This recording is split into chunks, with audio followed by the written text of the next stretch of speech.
जैसे उद्धव ठाकरे ने महाराष्ट्र के मुख्यमंत्री एकनाथ शिंदे को शिवसेना के पार्टी से बाहर कर दिया। तो स्वाभाविक है। अब तो वो अलग होकर के सरकार बना रहे हैं भारतीय जनता पार्टी के साथ मिल करके, और उद्धव ठाकरे की सरकार जो है एक ढंग से उन्हीं के नेतृत्व में गिरी है। वैसी हालत में मैंने पार्टी प्रमुख होने के नाते उद्धव ठाकरे के सामने कोई विकल्प तो था नहीं। उन्होंने एकनाथ शिंदे को पार्टी से बाहर जो है निकाला है। अब देखिए आगे क्या होता है। तो एकनाथ शिंदे ने कहा है कि बीजेपी के साथ सरकार बनाकर कुछ गलत नहीं किया हमने। वो कैसे कहेंगे कि गलत किया है? अच्छा, इसके अलावा उनके पास तर्क ये है कि पहले भारतीय जनता पार्टी के साथ शिवसेना की सरकार रही है। पिछले बार जो असेंबली का चुनाव हुआ उसमें भी मैंने शिवसेना और भारतीय जनता पार्टी गठबंधन बना करके चुनाव लड़ी। मुख्यमंत्री कौन बनेगा इसको लेकर के विवाद हुआ, और इसी बीच में मैंने शरद पवार जी की पार्टी और कांग्रेस पार्टी और फिर उद्धव ठाकरे जी ने मिल करके सरकार बनाई। उद्धव ठाकरे मुख्यमंत्री बने। तो उसके बाद जो है वो कहेंगे ही कि भाई हमने कोई गलत काम किया नहीं। और पहले से ही लोग तैयारी कर रहे थे, बार बार ये कह रहे थे कि साहब बाला साहब ठाकरे का जो हिंदुत्व था उस हिंदुत्व के साथ हमारा कमिटमेंट जो है बना हुआ है, उससे हम अलग नहीं हैं। और ये साबित करने की कोशिश कर रहे थे कि उद्धव ठाकरे जो है कांग्रेस पार्टी और क्या नाम है एनसीपी के साथ सरकार बना करके बाला साहब ठाकरे के हिंदुत्व से अलग हुए। ये वो साबित करने की कोशिश कर रहे हैं। लड़ाई इसी की है। ये सुप्रीम कोर्ट ने ये नुपुर शर्मा को फटकार लगाया है। देखिए, उस फटकार को वापस लेने के लिए एक पिटीशन भी जो है सुप्रीम कोर्ट में दाखिल हुआ है।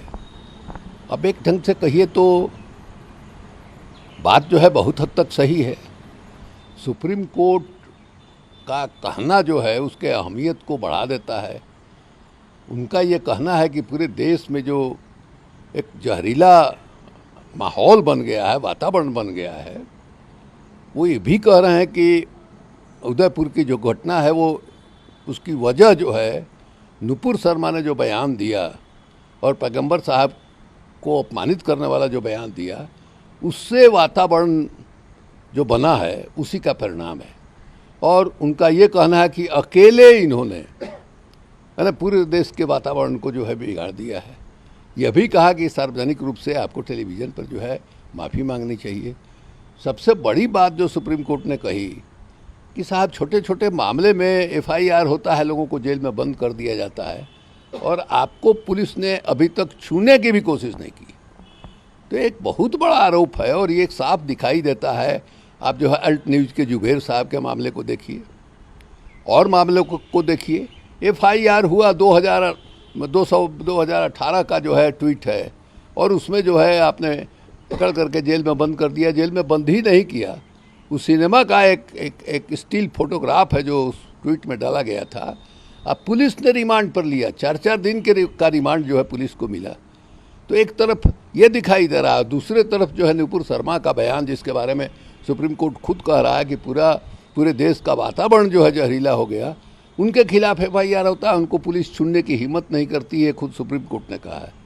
तो ये क्या माहौल बना हुआ है, ये देखने की बात है। और सबसे आश्चर्यजनक बात है कि प्रधानमंत्री जी जो वातावरण देश के अंदर बन रहा है उस पर मौन साधे हुए हैं। एक बार उन्होंने, सब लोग कह रहे हैं कि भाई जो परिस्थिति देश के अंदर बनती जा रही है, आप एक बार बोलिए इसके बारे में, एक बार फटकार लगाइए प्रधानमंत्री के तौर पर।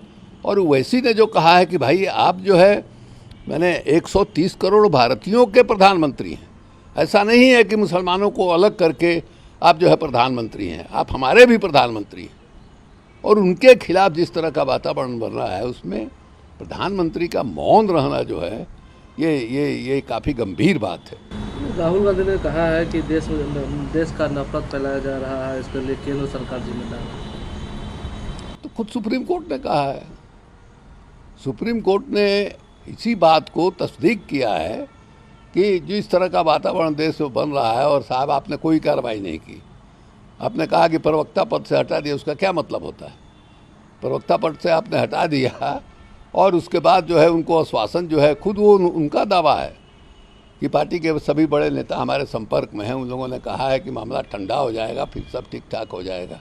तो ये तो वातावरण खराब सरकार की वजह से हो ही रहा है। ये उन्होंने कहा कि ईडी ऑफिस में 5 दिन बैठाकर मेरा व्यवहार नहीं बदल सकते प्रधानमंत्री। ठीक है, ये मैंने मजबूती का परिचय उन्होंने दिया है। लगातार जो है मैंने हमको लगता है 100 घंटा से ऊपर जो है पूछताछ हुई, और रोज़ जो है बैठा के 5-5 घंटा 7-7 घंटा 8-8 घंटा जो है पूछताछ होती रही। तो उसका मकसद यही न था कि डेमोरलाइज करके रखें।